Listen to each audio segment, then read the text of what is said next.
Gênesis 14, de 1 a 16, diz assim: Naquele tempo, Anrafel, rei de Sinar, Arioque, rei de Elazar, Quedorlaomer, rei de Elão, e Tidal, rei de Goim, fizeram guerra contra Berá, rei de Sodoma, contra Birsa, rei de Gomorra, contra Sinabe, rei de Admá, contra Semeber, rei de Zeboim, e contra o rei de Bela, também chamada de Zoar. Todos estes se ajuntaram no vale de Sidim, onde fica o mar salgado.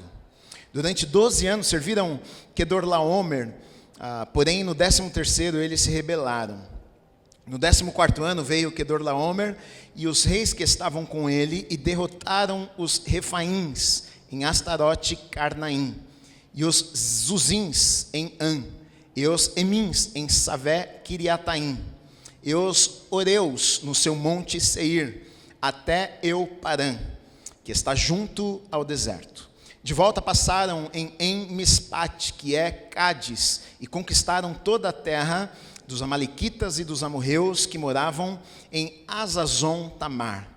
Então saíram os reis de Sodoma, de Gomorra, de Admá, de Zeboim e de Bela, que é Zoar, e se prepararam para a batalha contra eles no vale de Sidim, contra Quedorlaomer, rei de Elão, contra Tidal, rei de Goim, contra Anrafel, rei de Sinar, contra Arioque, rei de Elazar.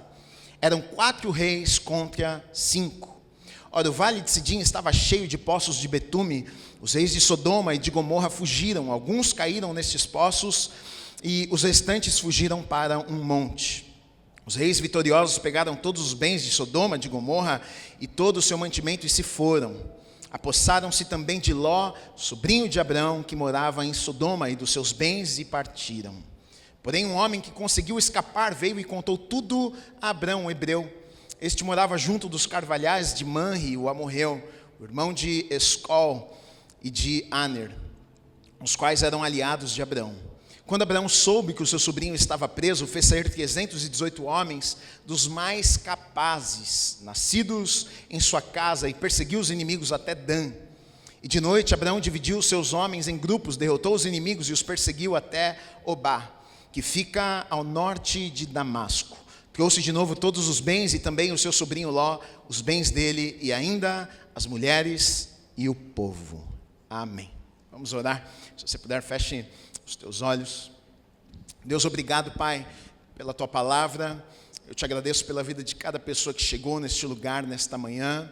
A minha oração é que, mais uma vez, o Senhor fale conosco, Pai. Que a tua palavra entre nos nossos corações, trazendo mudança, trazendo transformação, Pai.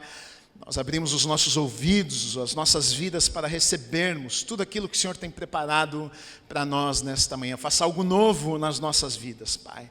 Nós damos total liberdade para o Teu Espírito, agir do Teu Espírito neste lugar, Pai. Faça da maneira que o Senhor deseja. Nós te agradecemos, Deus, por tudo aquilo que o Senhor está fazendo e ainda vai fazer neste lugar, em nome do Senhor Jesus Cristo. Amém e amém. Você pode aplaudir o Senhor Jesus?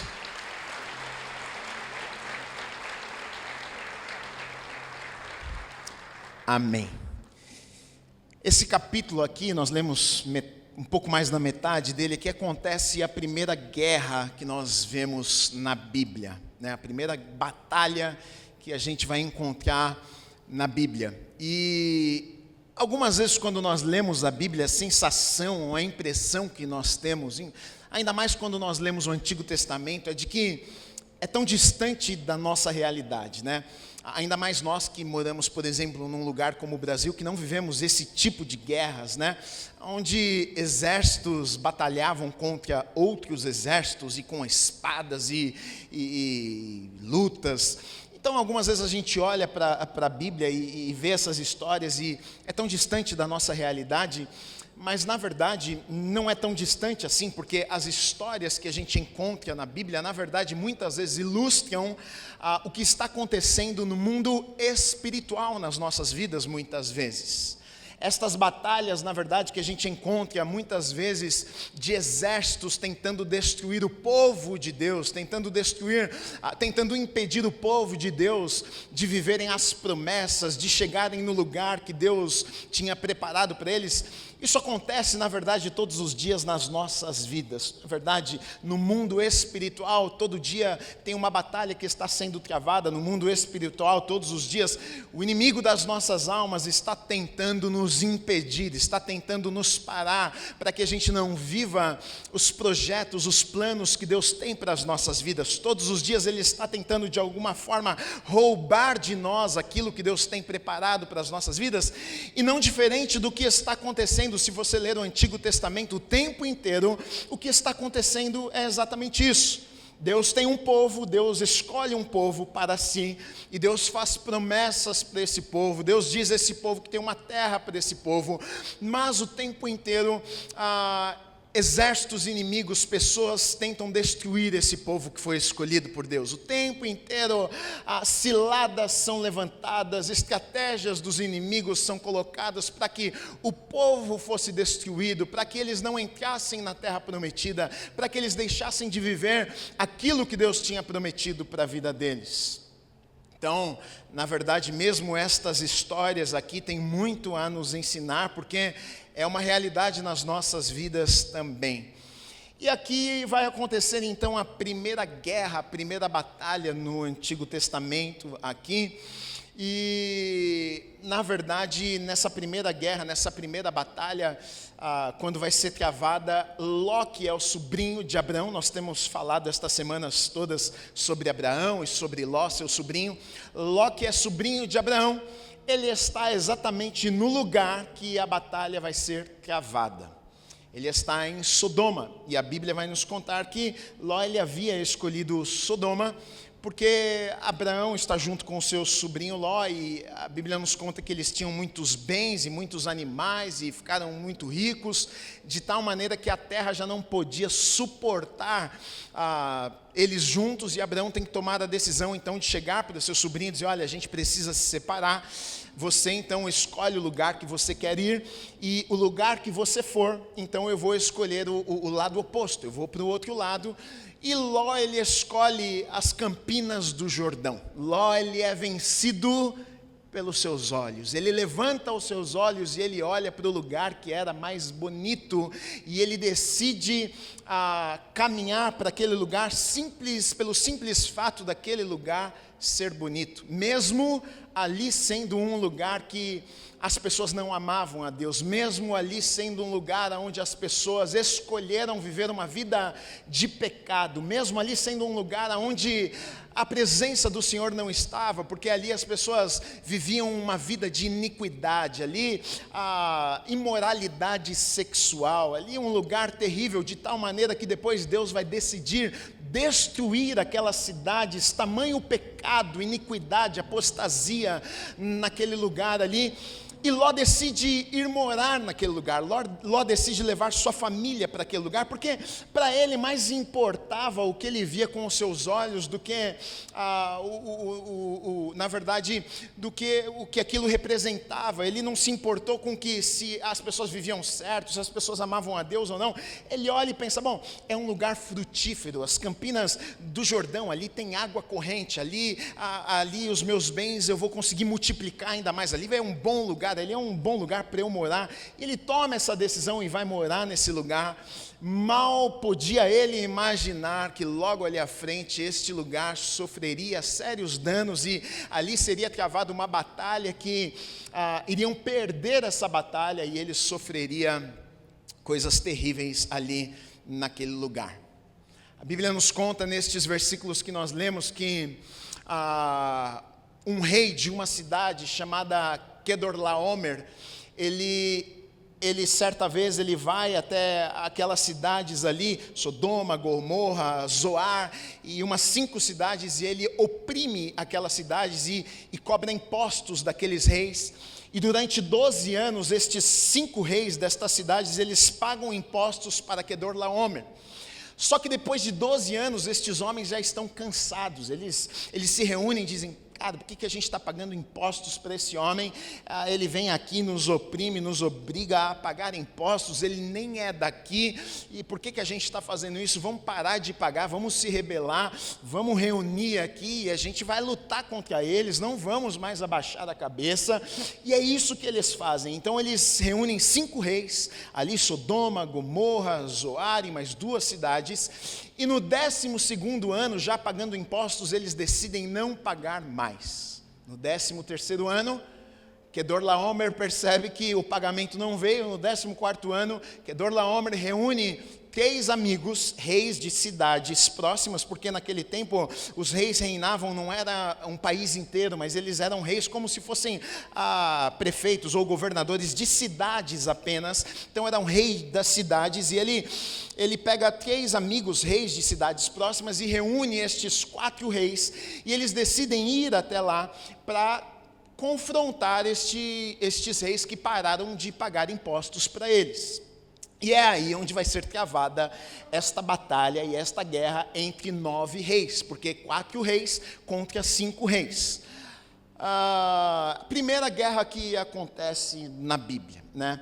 Então estes 5 reis aqui decidem parar de pagar os impostos. Esses 4 reis, eles vêm cobrar os impostos, e a guerra vai acontecer. Me chama a atenção aqui, a primeira coisa é que os 4 reis que vieram cobrar os impostos, e os 5 reis talvez tenham pensado o seguinte: bom, a gente vai se organizar e eles vão vir aqui cobrar, porque a gente já sabe que eles vão querer vir aqui cobrar, mas a gente vai se organizar, a gente monta uma estratégia, a gente vence eles. Mas no final das contas a gente vê que eles perdem a batalha mesmo e são levados, pegam todos os bens deles, pegam os animais, pegam tudo. E me chama a atenção algo aqui, porque a minoria aqui nessa batalha venceu. Os 4 reis que vieram confrontar estes 5 reis aqui, de Sodoma, Gomorra, de Zoar, eles venceram, a minoria vence a maioria. E na verdade eu acredito que existe uma mensagem por trás disso aqui, porque a princípio a lógica não bate. A gente olha e poderia pensar, não, a maioria, o mais forte vence a batalha. Mas a gente vai olhar aqui, a gente vai ver que o texto vai dizer que pecado naquele lugar, que Deus não se agradava daquele lugar. Mais à frente a gente vai ver que Deus vai destruir aquele lugar por conta do pecado e da iniquidade, ou seja, a bênção de Deus não estava naquele lugar, o favor de Deus não estava naquele lugar. E aqui fica uma lição muito importante para as nossas vidas, porque às vezes a gente pensa que é a força humana, às vezes a gente pensa que é a sabedoria humana, a gente pensa que a gente consegue dar um nosso jeito, e talvez eles pensaram a mesma coisa. Talvez eles pensaram, olha, não vamos mais pagar impostos, a gente pode lutar e a gente pode vencer, a gente pode dar do nosso jeito. Eles vão vir com 4, a gente pode ir com 5, a gente vai montar a nossa estratégia aqui, nós vamos batalhar e nós vamos vencer essa batalha. Mas a questão aqui é que eles não podiam contar com o favor e com a bênção de Deus. Nós estamos falando de um lugar onde o pecado reinava naquele lugar, nós estamos falando de um lugar onde a presença de Deus já não estava mais ali. E olha que coisa, Ló, um homem de Deus, Ló que veio de uma família de Deus, Ló, sobrinho de um homem de Deus, está ali no meio daquelas pessoas e vai ser levado como escravo junto com aquelas pessoas. Então a primeira lição que fica aqui para nós é exatamente essa: olha, na verdade o que importa nas nossas vidas não é a força que nós temos, não é a força humana. O que importa nas nossas vidas não são apenas as estratégias humanas que nós podemos ter. O que importa nas nossas vidas não é apenas a inteligência, não é apenas a capacidade humana. Se nós não tivermos a bênção e o favor de Deus conosco, nós não temos vitórias. Eles talvez por algum momento pensaram, deixa com a gente. E quantas pessoas são assim? Quantas pessoas são assim? Deixa que eu resolvo, deixa que eu faço, Deus coisa nenhuma. Eu não preciso de Deus, eu vou lá e eu dou conta, eu resolvo o problema. Deixa eu te dizer, você pode resolver alguns problemas. Tem problema na vida que a gente não resolve sem Deus. Tem situações na vida que não tem como a gente resolver se Deus não for por nós.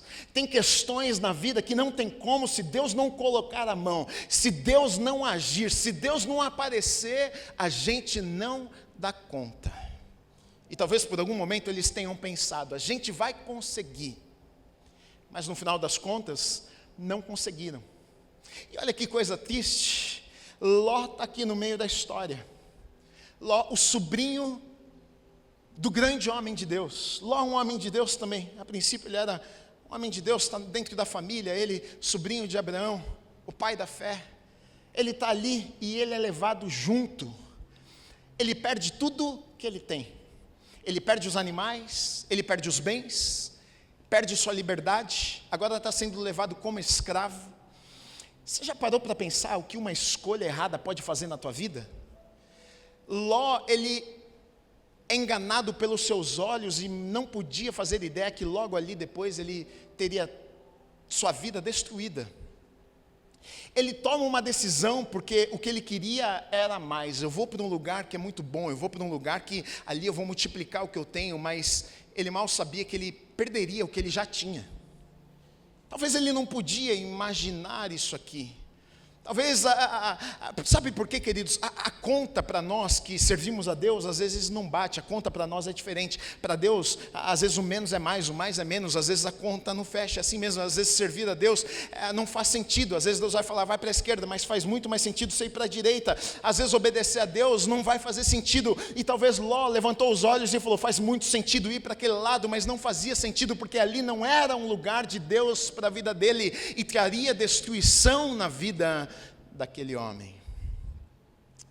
Ló é levado, e olha que triste, olha o que diz nos versículos 11 e 12, os reis vitoriosos pegaram todos os bens de Sodoma, de Gomorra, e de todo o seu mantimento, e se foram. Apossaram-se também de Ló, sobrinho de Abraão, que morava em Sodoma, e dos seus bens, e partiram. Ele perde tudo que ele tem. Na verdade, a princípio parece que é do dia para a noite, é um instante, mas nada acontece do dia para a noite. Aconteceu, esse episódio da perda foi do dia para a noite, mas ele já vem perdendo já há algum tempo. Sempre quando nos afastamos do lugar que Deus tem para as nossas vidas, pode ter certeza disso, nós somos roubados pelo inimigo. Sempre quando nós nos afastamos desse lugar que Deus tem para as nossas vidas, o inimigo nos rouba. Ele rouba alguma coisa das nossas vidas. Então, Ló, ele escolhe, ele decide se afastar. Ele decide ir para onde ele queria ir. E agora, ele está sendo roubado. Pequenos passos nos levam para qualquer lugar. Pequenos passos, grava isso, nos levam para qualquer lugar. Sabe por que a gente pensa que pequeno passo não leva a gente para lugar nenhum? Pequenos passos nos leva para qualquer lugar. Você pode até demorar para chegar, mas chega. E o crente tem isso, é só uma coisinha, é só um negocinho, mas pequenas escolhas, pequenas decisões, pequenos passos te levam para um lugar que talvez você não vai gostar quando chegar. E é o que está acontecendo, talvez é o que ele tenha pensado, não tem nada a ver, eu vou ali. Talvez, sabe o que eu fico pensando? Porque o Espírito Santo de Deus, você com certeza já viveu isso. Quando você está fazendo alguma coisa e o Espírito Santo de Deus está no seu ouvido. Ou então é aquela convicção no teu coração. Não, melhor você não ir. Melhor você não, essa escolha aqui não é a melhor escolha para você, e você está indo.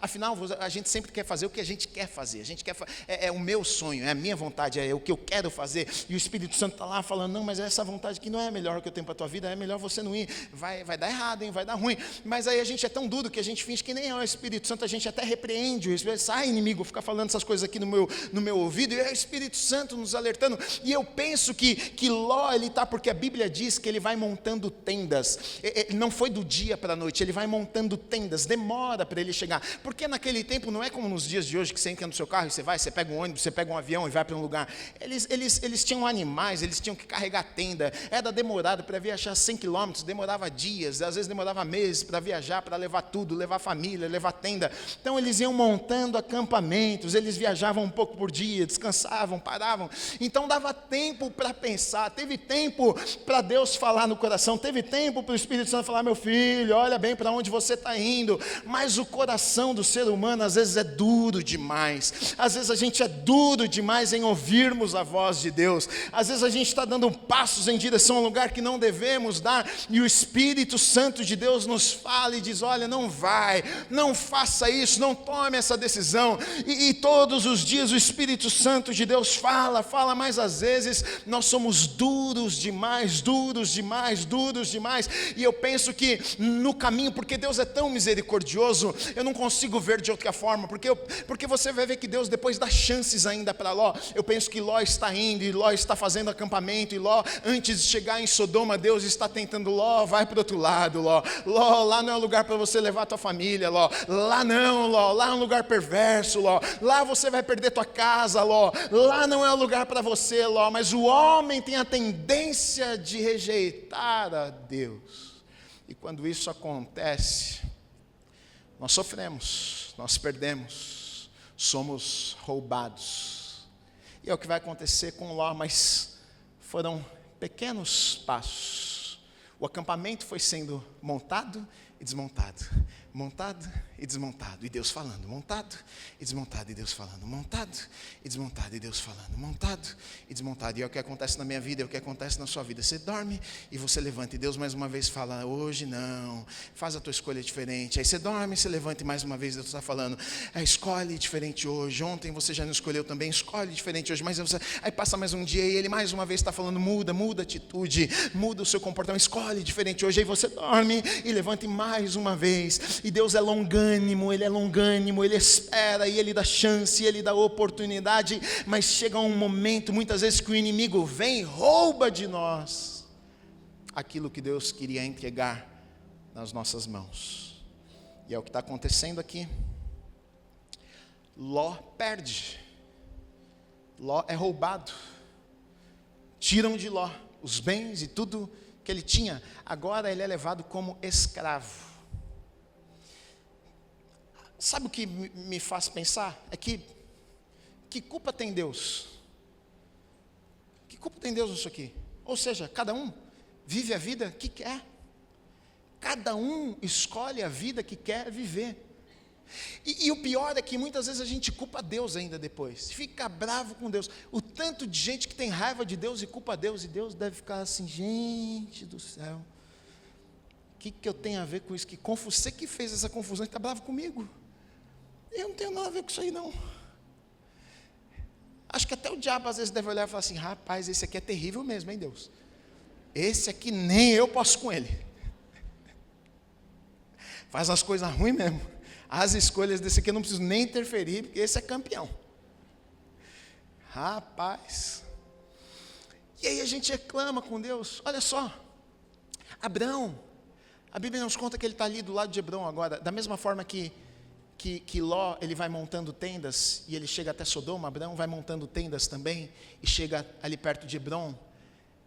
A Bíblia diz que num lugar que tinha carvalhais de Manre, e Abrão agora monta a sua tenda, e Abrão agora vai ficar ali, e grande parte da vida de Abrão, ele passa naquele lugar em paz, e vai viver as promessas que Deus tem para ele. Abraão, o túmulo de Abraão está lá em Hebrom, dos patriarcas está lá em Hebrom. Se você for lá, você consegue visitar lá o túmulo de Abraão, de Isaac, de Jacó, você consegue ver. Eu fui lá já e vi lá o túmulo deles. Os judeus ficam um dia inteiro lá cantando e dançando em volta do túmulo. É lindo de ver. E ele fica ali, olha só como escolhas, decisões levam para lugares diferentes. Agora Ló está lá em Sodoma, e agora está sendo roubado e destruído, e Abraão está em paz, no meio dos carvalhos, tranquilo, vivendo a sua vida, vai viver promessas. O que a princípio, quando Ló toma a decisão, o que parece, quando a gente lê o texto, o que parece é que Abraão fica triste, porque Ló escolheu a melhor terra, ele ficou com a pior. O que parece é isso, mas aí Deus disse para Abraão: levanta os teus olhos, Abraão. Eu leio, e nas entrelinhas eu consigo ver Deus dizendo assim: eu estou com você, cara, fica tranquilo, não importa, olha para o norte, para o sul, para o leste, onde eu estiver com você eu vou te abençoar. A terra pode parecer feia, mas se eu estou com você fica bonita, meu filho. Eu não sei, mas eu leio a Bíblia e eu consigo enxergar essas coisas assim. Não está escrito, mas eu vejo isso. estou com você, está tudo certo. E agora Abraão está lá, nos carvalhais de Manre, está tudo bem. E Ló está sendo roubado, Ló agora está com a vida toda arrebentada, Ló agora está vivendo como escravo. E pela misericórdia de Deus, porque Deus é muito misericordioso. Porque se a gente fosse Deus, eu acho que numa situação assim, Deus falava, bom Ló, agora você que se vire aí. Por sorte, escapa alguém. E esse alguém sabe que Ló é sobrinho de Abrão. E esse alguém, sei lá como, fica sabendo onde Abrão está.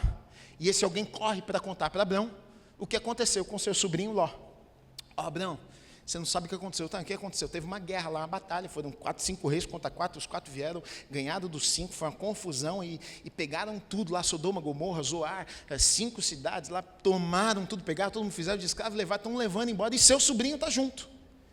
E Abraão fala, rapaz, é mesmo? Então tá bom, vou fazer o seguinte, então vou reunir umas pessoas, vou lá e vou batalhar e vou pegar tudo de volta. Aí a Bíblia nos conta que Abraão reúne 318 homens, capazes, bons, que sabiam o que estavam fazendo, provavelmente homens de batalha, de luta, de guerra, e estes 318 homens então vão com Abraão para guerrear e batalhar contra estes reis aqui que haviam levado o sobrinho de Abraão, Ló.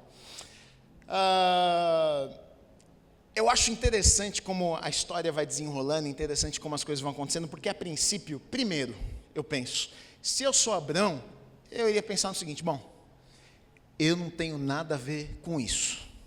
Ele escolheu a terra, ele ficou com a melhor parte, eu fiquei com o ruim, agora ele se deu mal, eu vou ter que ir lá brigar, arrumar confusão, eu estou aqui nos carvalhais de Manre, está tudo bem, eu não quero confusão para a minha vida.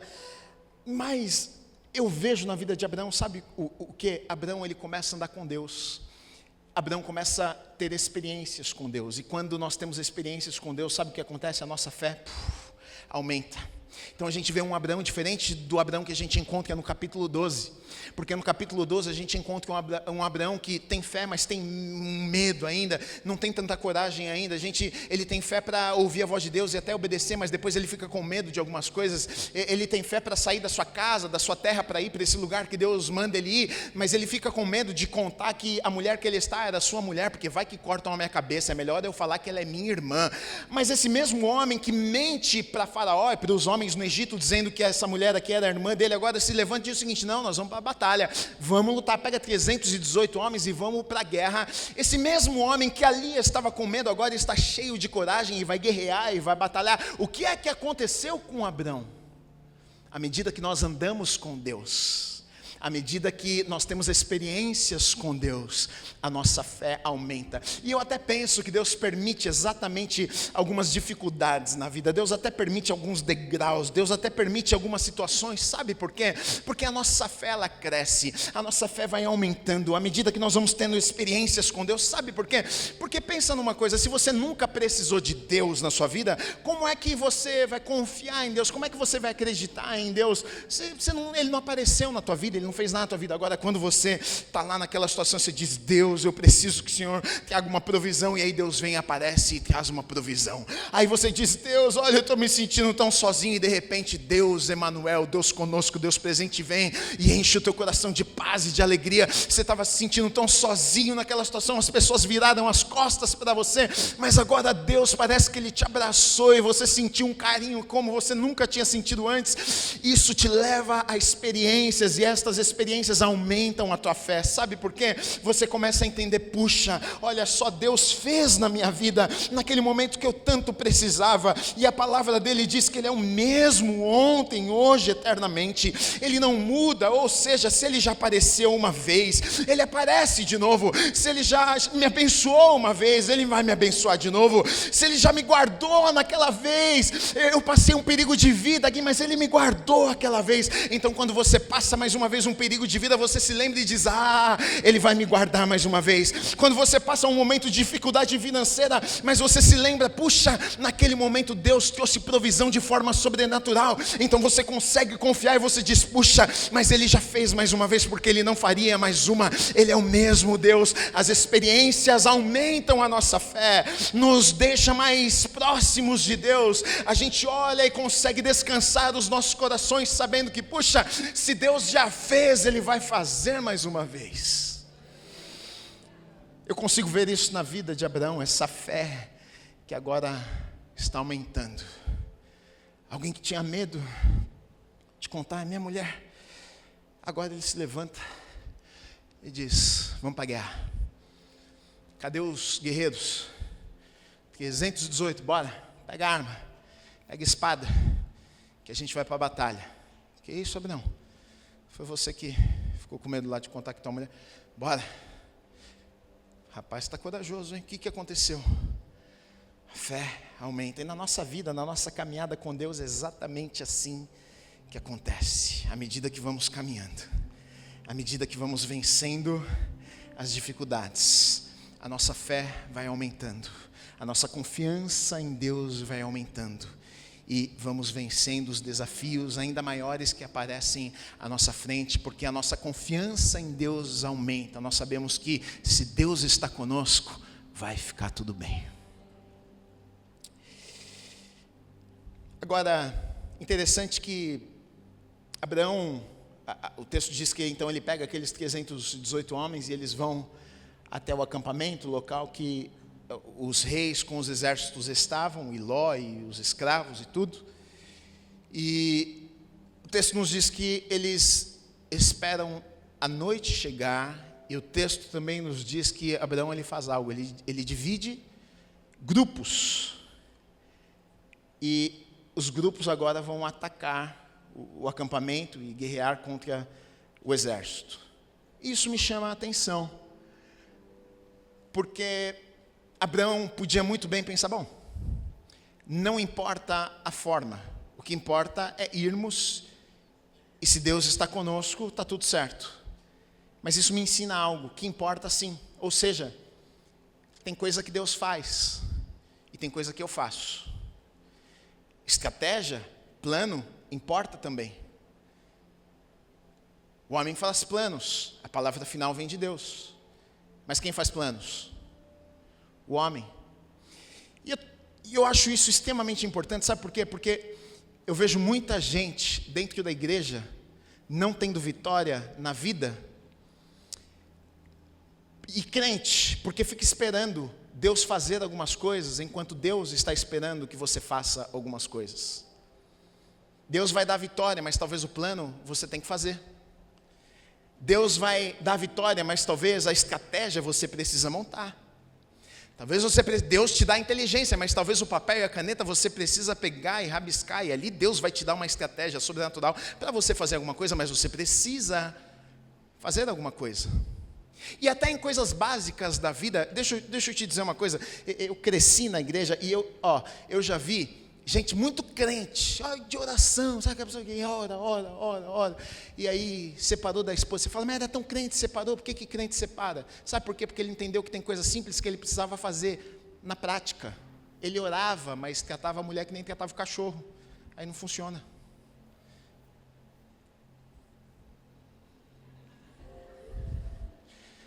Dá um amém, varoa. Aí eu olho para um texto como esse e falo: entendi. Não foi só Deus então.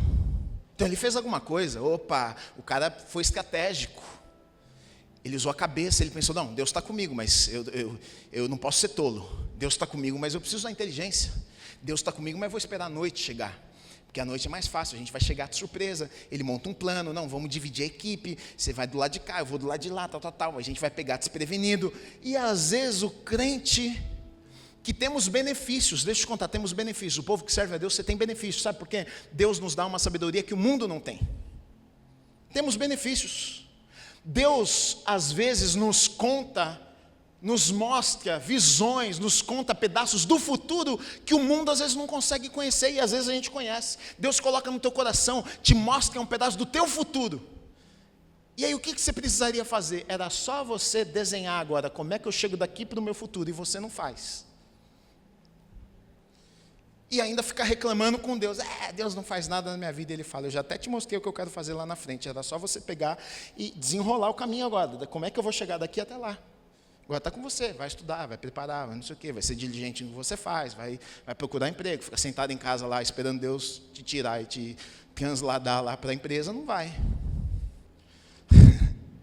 Às vezes eu sou meio duro, né? Mas é porque eu quero ver você vivendo tudo que Deus tem para a tua vida. Deus quer que o seu povo vença. Deus tem promessas.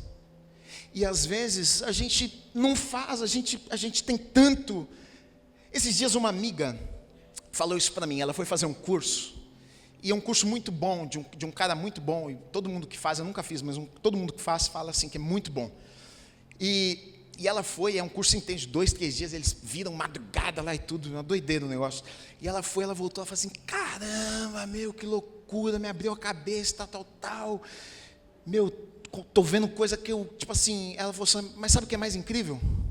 Tudo que eu ouvi lá, eu já sabia. Só que o homem botou na minha cabeça. Eu falei, estou com raiva de você, porque tudo que ele falou eu já falei para você, né? Ok, ele você ouviu, você não ouviu. O pior é que é verdade. Que na Bíblia a gente tem todas as instruções que a gente precisa, e às vezes a gente despreza. Acho que não funciona esse negócio, não vou fazer não. Aí não faz, não dá certo, e fica com raiva de Deus ainda. Esse Deus que não me abençoa a vida dele, não abençoa a minha, não faz não. Aí você vem aqui, sai, briga, grita com a mulher, faz tudo errado, e fica bravo com Deus. Se você lesse a Bíblia, se você lesse um versículo na Bíblia que diz que se você brigar com a tua mulher e tratar ela mal, nem as tuas orações Deus escuta, talvez você falaria, caramba, talvez seja por isso que Deus não está me ouvindo, não está atendendo as minhas, estou brigando muito com a minha mulher, estou tratando ela mal e Deus não está me ouvindo, estou pedindo, Deus está, ó.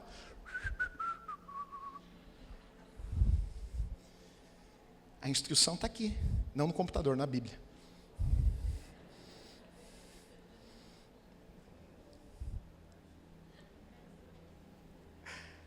Está na Bíblia.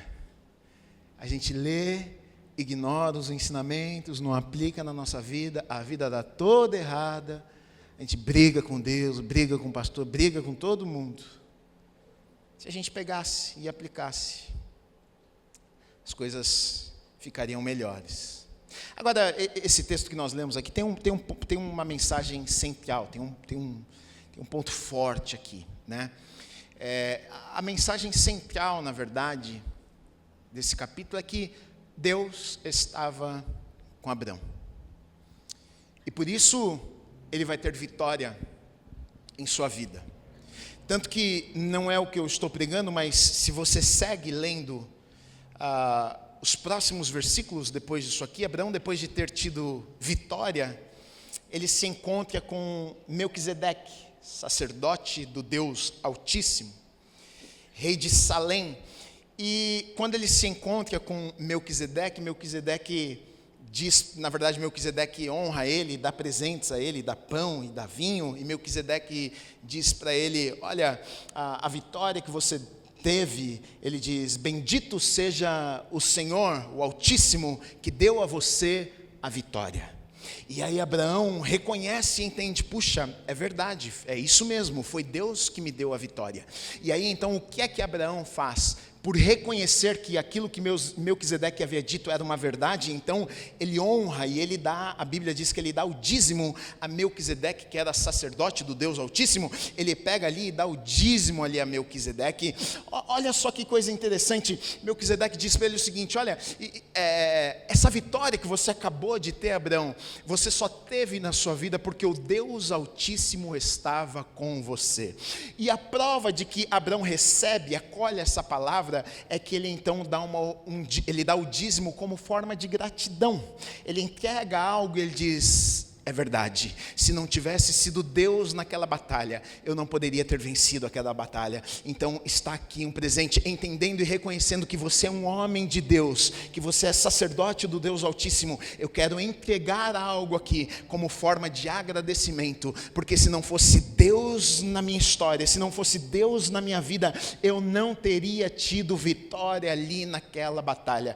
Eu não estou pregando sobre dízimo, mas esse texto aqui já nos ensina muito sobre dízimo. Porque tem gente que vai falar o seguinte: dízimo é da lei. Gente, a gente está falando de 450 anos antes da lei. Nem existia a lei de Moisés aqui, porque na verdade isso aqui é um princípio. O princípio não está preso em lei, o princípio percorre, é atemporal. Então 450 anos antes de lei, antes de Moisés e tudo isso, um homem de Deus encontra um outro homem de Deus, um sacerdote do Deus Altíssimo, e o sacerdote diz para ele o seguinte: olha, o Deus Altíssimo te abençoou e deu a vitória a você. Ele reconhece e em honra ele pega e dá o dízimo e dá uma parte dizendo: olha, eu reconheço, se não tivesse sido Deus na minha vida e na minha história, eu não tinha vencido aquela batalha. Está aqui o meu dízimo. E aí tem muito crente na internet arrumando desculpa porque não quer dizimar, e aí fala: dízimo é da lei, nós estamos no tempo da graça, não precisa dizimar. Muito mais fácil, né? Mas uma hora a gente prega sobre dízimo, a conversa não é essa. E aí então o foco na verdade da mensagem aqui é exatamente esse: Deus Altíssimo deu vitória.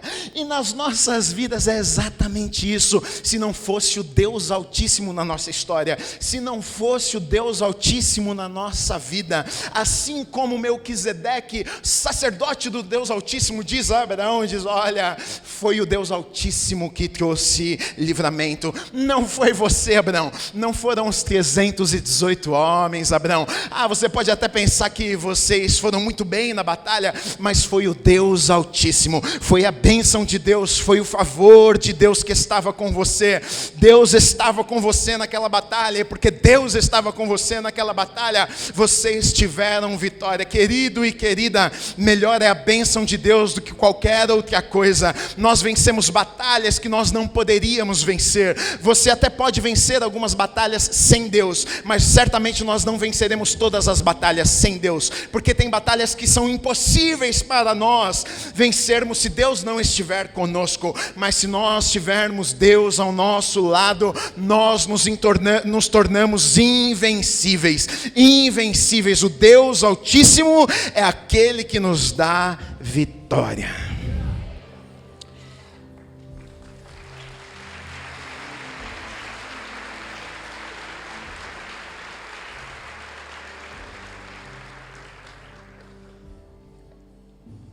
Eu não sei se você sabe, mas os primeiros 5 livros da Bíblia, o Pentateuco, chama de Pentateuco, eles foram escritos por Moisés e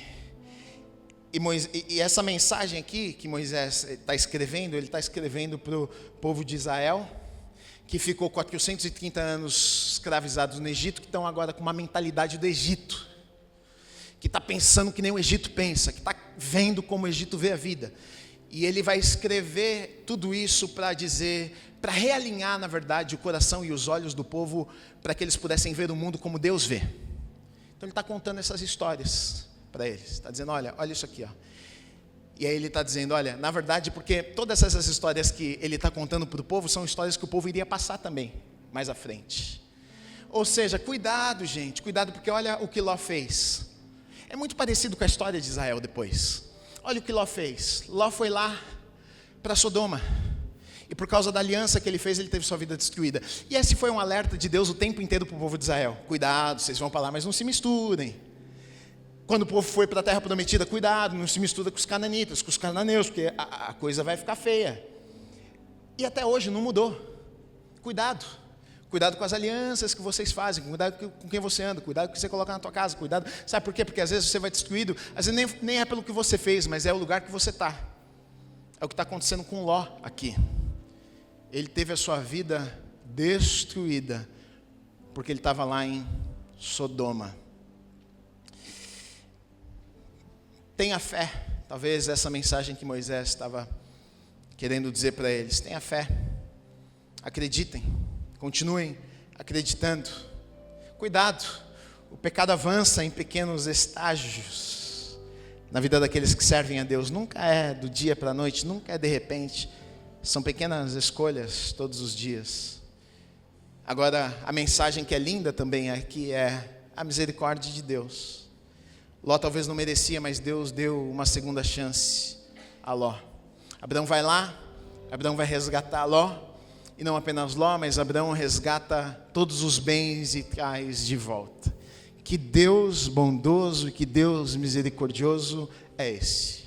É exatamente o que Ele faz na minha vida, é exatamente o que Ele faz na tua vida. Todos nós já fomos Ló, se ainda não somos, já fomos Ló. Já colocamos o pé lá em Sodoma, já colocamos o pé em Gomorra, já estivemos nos lugares que não deveríamos estar, já fizemos escolhas, tomamos decisões nas nossas vidas que não deveríamos tomar. Mas na verdade um texto como esse, o que deve trazer e causar nos nossos corações, sabe o que é? Olha, Deus nos dá chances, então agarra a chance que Deus te dá. Sabe por quê? Porque se você olhar para o texto, Ló depois vai voltar para o mesmo lugar, ou seja, ele recusou a chance que Deus deu a ele, mas nós não precisamos fazer assim. Deus nos dá chances, e a chance que Deus nos dá é porque Ele nos ama e Ele tem o melhor preparado para as nossas vidas. Hoje nós podemos agarrar essa chance que Deus tem para nós e vivermos algo diferente de Deus. E se nós tomarmos essa decisão, se Ló tivesse tomado a decisão naquele momento, ele poderia ter pego ali sua família, ele poderia ter pego seus bens e vivido uma vida diferente. Então nessa manhã eu quero te encorajar, faça o mesmo. Pegue as tuas coisas. Talvez o diabo já tenha roubado alguma coisa, talvez o diabo já tenha pego alguma coisa, talvez a sensação que você tenha de, puxa Gui, mas eu já perdi muita coisa. O diabo já tomou muitas coisas, mas deixa eu te dizer, Deus é tão misericordioso que Ele não apenas estende uma segunda chance, mas junto com uma segunda chance Ele ainda traz de volta aquilo que foi roubado. Ele ainda devolve aquilo que foi roubado. Em nome de Jesus, aquilo que foi roubado Deus está trazendo de volta. Se você escolher servi-lo, se você tomar a decisão de andar com Ele, Deus vai trazer de volta, Deus vai restituir, Deus vai fazer com que você viva os planos e os sonhos que Ele tem preparado para a sua vida. Escolha andar com Deus, escolha servir a Deus, que ainda você pode viver tudo aquilo que Ele tem preparado para você, em nome de Jesus, em nome de Jesus, em nome de Jesus.